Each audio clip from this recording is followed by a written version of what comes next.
Who is the lover? Allah. Who is Ar-Rahman? Allah. Who is Al-Mannan? La ilaha illallah Muhammadur Rasulullah. أعوذ بالله من الشيطان الرجيم بسم الله الرحمن الرحيم والصلاة والسلام على أشرف المرسلين سيدنا محمد صلى الله عليه وسلم وعلى آله وصحبه وسلم. الحمد لله الذي أنزل على عبد الكتاب ولم يجعل له عوجا قيما لينذر بأسا شديدا من لدنه ويبشر المؤمنين الذين يعملون الصالحات أن لهم أجرا حسنا ماكثين فيه أبدا. أشهد أن لا إله إلا الله وحده لا شريك له وأشهد أن محمدا عبده ورسوله. اللهم صل على سيدنا محمد وعلى آله وصحبه وسلم. Amen. I seek refuge in Almighty Allah against Shaitan their cause, and I begin in the name of Almighty Allah, the most beneficent, the most merciful. I bear witness that nobody deserves any form of worship except Almighty Allah, who is our Creator, our Nourisher, and our Sustainer. May the peace and blessings of Almighty Allah be upon the leader of mankind, Muhammad sallallahu alaihi wasallam, his companions, and all those who follow this right path. Amen. My dear brothers and sisters in Islam and viewers in general, I say Assalamu alaikum wa rahmatullahi wa barakatuh. That is, may the peace and blessings of Almighty Allah be upon you all. You are welcome to yet another edition of your program, Islam in Focus. This is the platform created for you to know more about the teachings of Islam. And as usual, on our program, we deal with issues that are local, national, and international. Today, we are to discuss the topic, the state of the nation. And my guest here today is an international scholar. He is an educationist by excellence, he's a scholar, and he is an economist. Join me in welcoming Mallam Aliyu Badmus, who is the proprietor and founder of Iqra International. Assalamu alaikum wa rahmatullah. Wa alaikum salam wa rahmatullahi wa barakatuh. Assalamu alaikum viewers. Wa alaikum assalam wa rahmatullahi wa barakatuh. Our guest today, Alhaji Aliyu Badmus, as I told you, is a scholar of international repute, and the topic we have brought today is the state of the nation, the Islamic perspectives. Alhaji Badmus, the issue I want you to look into now, the nation faces a lot of problems. Is it economic, security, corruption, unemployment, dearth of infrastructure, and many other things? Please, can you help us to analyze the problem we are having in this country today? Bismillah. Thank you very much, my brother. We have very many problems, as we all know. And these problems have a common cause. The major cause of all these problems is our deviation from the prescriptions of Allah. Allah created the world, Allah made us into nations, and Allah has provided guidance on how we should run our affairs to ensure that there is peace, there is progress, there is tranquility, there is every good thing that we desire. Allah, who made the world, gave us the prescription on how to manage the world. But we have deviated from that. In fact, today, majority of people have assumed the position that, oh, when it comes to our problem, don't talk about God. How would you find solutions to your problem if you refuse to take your affairs to the one who has the guide. We have assumed the position that on our own we can find solutions to these problems. I believe we are wrong, and that is why we are not getting it right. There is economic problem. Allah has taught us how we should manage our economy. There are security challenges. Allah has taught us how we could provide security. There are solutions prescribed by Allah for every problem. But the question is, are we ready to adopt the solution provided from Allah? But let me quickly add that nobody is saying that we all must be Muslim, the country must be an Islamic state before we get solution. Allah didn't intend everybody to be a Muslim. Allah did not also say that every society, every nation must adopt Islam as its religion. But specifically, He has taught us what we could do, no matter where we are, no matter what religion we adopt, no matter what the composition of the society. That is not the issue. The issue is what solution has Allah provided for each of these problems. You may be anything. You may be a Muslim, you may be a non-Muslim, but take into consideration the prescription of Allah for solving our problems. Thank you very much. You have told us that we are like cars created by Almighty God, or manufactured by Almighty God, who actually manufactured us and gave us a manual which we to operate our lives. And that is why we have the Holy Book guiding us on what we should do, what we should not do. Now we have deviated from the guidelines of Almighty God who created us, and that is why we are having this problem. Now, coming back to Nigeria, where we have started from, do you see our problem as emanating from one, fashioning constitution for ourselves, creating all sorts of laws for ourselves to govern us, and at the same time having the caliber of people we just feel to run our affairs, being the cause of our problem, in addition to what you have highlighted? Yeah, thank you. Well, all of those are factors. First, we could have our constitution. I can confidently say that the first constitution known to the world was the one issued by Prophet Muhammad Sallallahu Alaihi Wasallam. There was a constitution in his time, and that tells us that whenever we come together as a group, we can choose to make rules that will guide our conduct. But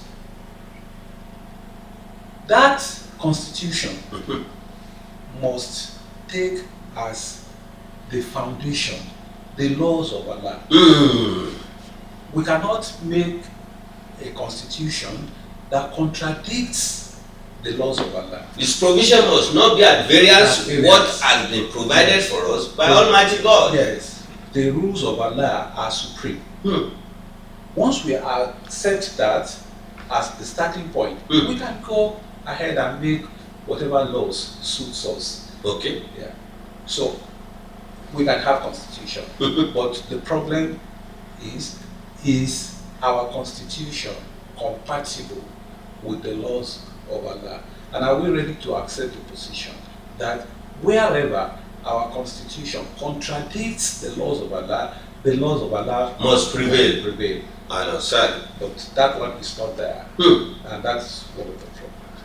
The second one is that we don't follow the rules of Islam in the selection of our leaders.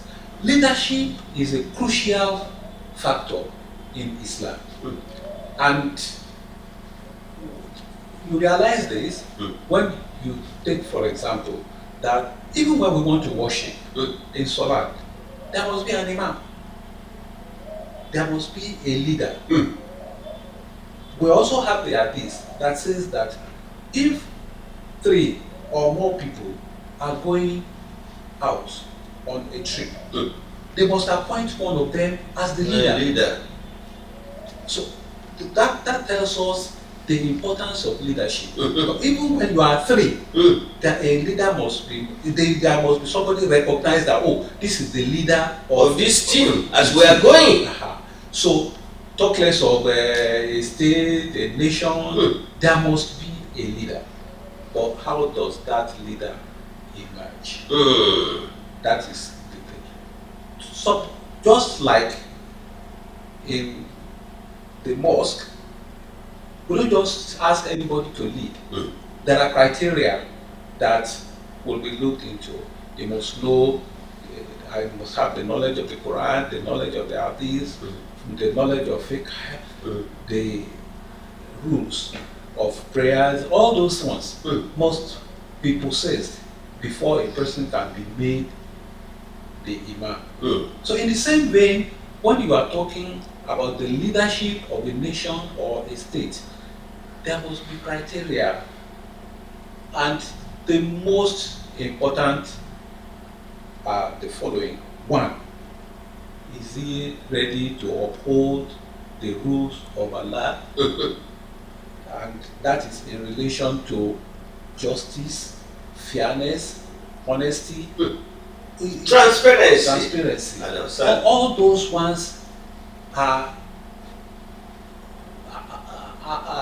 just compulsory. Accountability.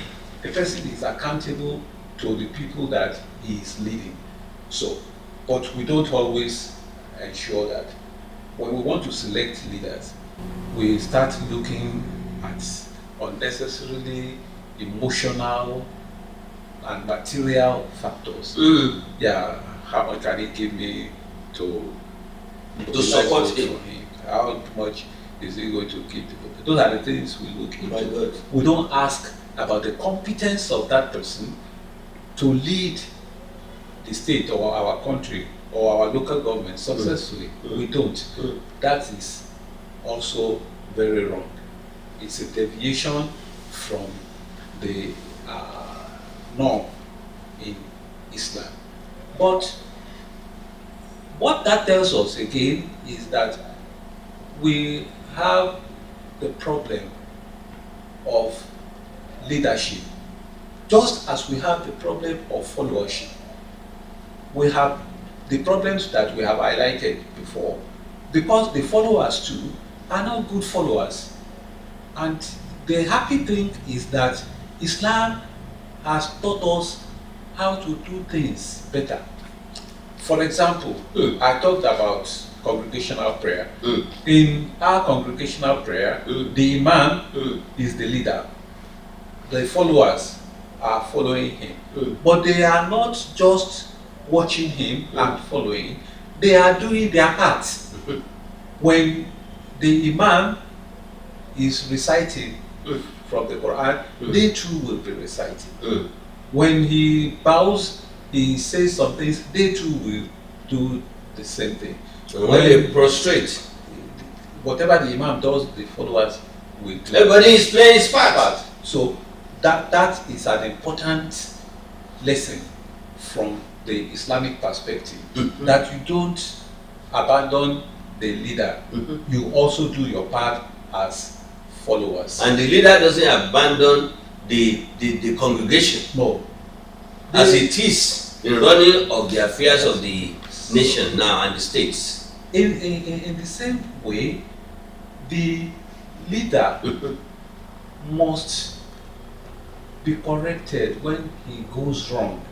That's one of the things that we learn in our prayers in Islam, that we don't follow in our public life.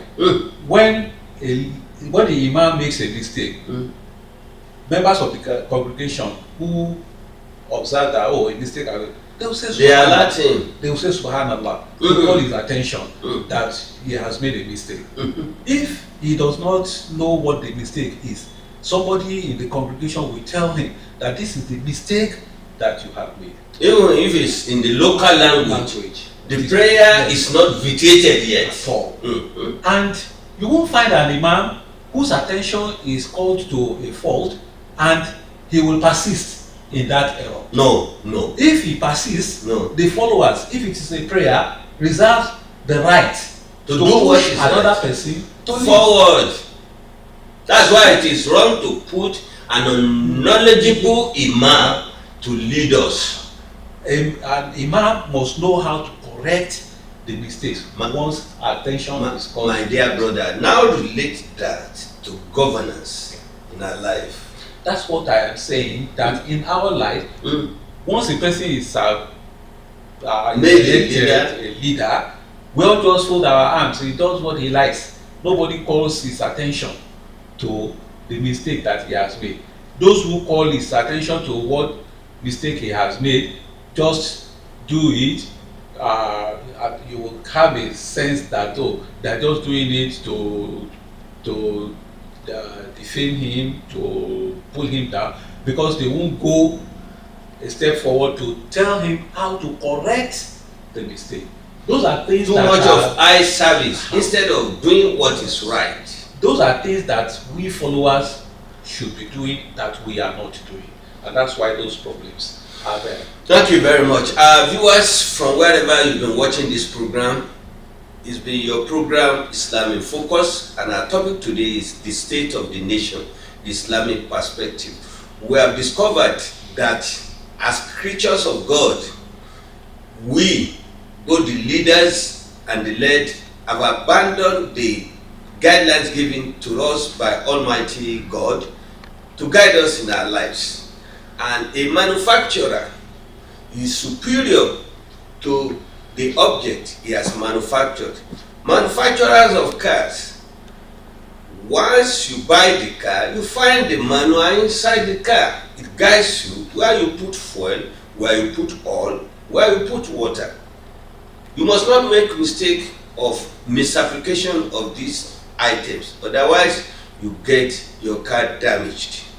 But we are damaging ourselves in this world and in this country in particular by putting aside the guidelines of Almighty God in our affairs, and when our attention is even called to the fact that this is what we are supposed to do, some people say, it's not God's matter. Every matter is of God, and once you abandon the way of God, you will be going in the way of devil, and that's what has happened to us. Don't make mistake of being surprised of what is happening to us in this country. We are the creator of the crisis that we face now. None of our leaders got there without us. We gave them the mandate. Who are you giving the mandate? Have you thought over his behavior, his character, his background, his thought? No! That is why when you find them in position today, they behave as thank God, whereas the motive of getting to public office, most of them, I can tell you over 90% of them, is to acquire illegal wealth. And they know that in Nigerian system, we have evolved certain laws for ourselves. Most of these laws does not help the masses. It helps them. Who on this earth will help us to remove this from our laws? It is we that will say, yes, he has stolen 10 million. Okay, let him go to jail, acquire whatever he has in property, seize it, it becomes that of the government, he goes to prison for the offense he has committed. We are not doing that.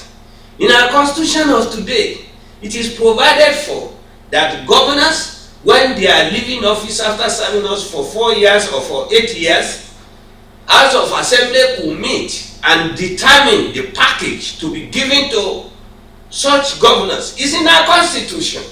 So if any governor is going and says that when I leave, he should be giving me 200 million every month, it has become a law. The constitution recognizes that. Why do you blame anybody for collecting 200 million every month from your account, or 100 million, or even 50 million? An incident like that occurred in Zamfara State, where a former governor put the House of Assembly approved 30 million for him every month after leaving office. Here is a governor collecting about 400 million every month as security vote. He collected that for 8 years. And you now say you should be giving him 30 million. The new governor got there and said, I won't pay this 30 million monthly, and I will not pay a dime.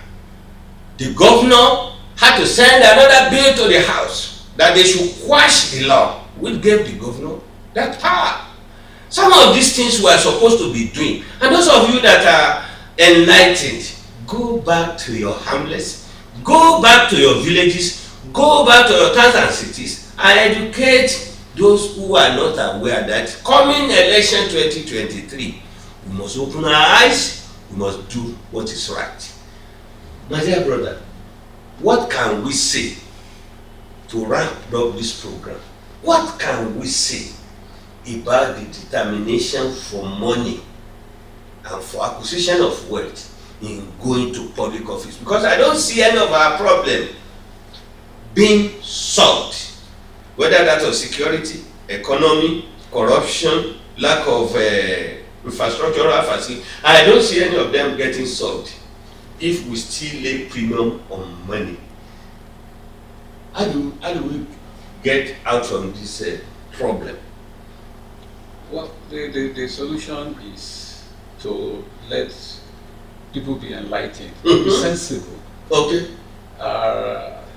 In the Yoruba adage, and you found fame. What's your what do you want to get? If you get money, is it not to purchase fame to make you famous? So people don't know that the happiness we all desire in life is not purchased. It's not a factor of money. We have people with money who are not happy. In fact, most of them are not. They are not, because they made the mistake at the beginning that they think that it is money that will make them happy. That will make them happy. They got the money and discovered that that is not the way, and they are not happy. So let us begin the enlightenment that money is not the source of happiness. Living a good life, being useful to the community, providing opportunities for others to get on well through you, and those are the things that bring true happiness to people. So if we succeed in enlightening them, it will reduce the desire of people to want to go into public office to acquire wealth. Now, the acquisition of wealth illegally, the way you have described it, is a source of problem, because when they make somebody a commissioner for health and the budget provides money to build hospitals, buy drugs, employ medical. That was before. And somebody decides to pocket the money. It means there will be no drugs in the hospital, there will be no personnel to take care of people. So there will be challenge. The situation you are describing now is the situation that occurred before. Now, commissioner have no control on anything. Chief executive does everything. Whoever has the control, he just informs him. Is the source of the problem. Because the money to build schools, buy books, provide the other infrastructure must reside with the ministries and the commissioners and the permanent secretary, gather the directors together to implement. Once somebody embezzles that money, then those things will not be provided. That's true. So we need to make people to be aware and be conscious of the fact that money meant for public good must be spent for that purpose. It should not be embezzled by anyone. And that is not going to be just by preaching. It is by people enforcing it. When these people embezzle money and they come to town, everybody will be you still hail them. He's a good man. Not caring how he made that money. Not knowing that he has made the money at their own expense. So people must stop praising embezzlers of money, the looters. Otherwise, they will just continue to loot more and more and put the rest of us in problems. Thank you very much. Viewers from wherever you've been watching this program, in today's edition we have discussed the state of the nation. We have identified all our problems as being rooted in economic crime being committed by leaders at various positions in office. It is these economic crimes that has given way to insecurity, lack of facilities, economic woes, inflation, unemployment, and all sorts of dislocations we have in Nigeria today. It is our recommendation on this program that we should make political offices less attractive. If you make it less attractive, it is those who are serious, it is those who are ready to serve that will clinch the office. And when they clinch the office, they will serve you better. Not those who are gunning for our commonwealth to amass and later leave without having any consequence for the actions. May Allah continue to guide us aright. Let us follow the guidance of Almighty Allah and let us be well guided so that our nation could be great again. On our program today, we have received a very high caliber of personality in person of Mallam Aliyu Badmus, the founder and proprietor of Iqra College, Iqra International, all over the country. The headquarters is located here in Ilorin. May Allah continue to bless him. May Allah continue to be with him. He's a well-known scholar and an outstanding economist in our society. We thank you very much for being here today. Thank you very much. Jazakumullahu khairan. Together with him, we are saying Assalamu alaikum wa rahmatullahi wa barakatuh. Allahu Akbar, Allahu Akbar, Allahu Akbar, Allahu Akbar. All praise is due to the one and only. He is the master of all creation. All praise is due to the one and only. He is the master of all creation.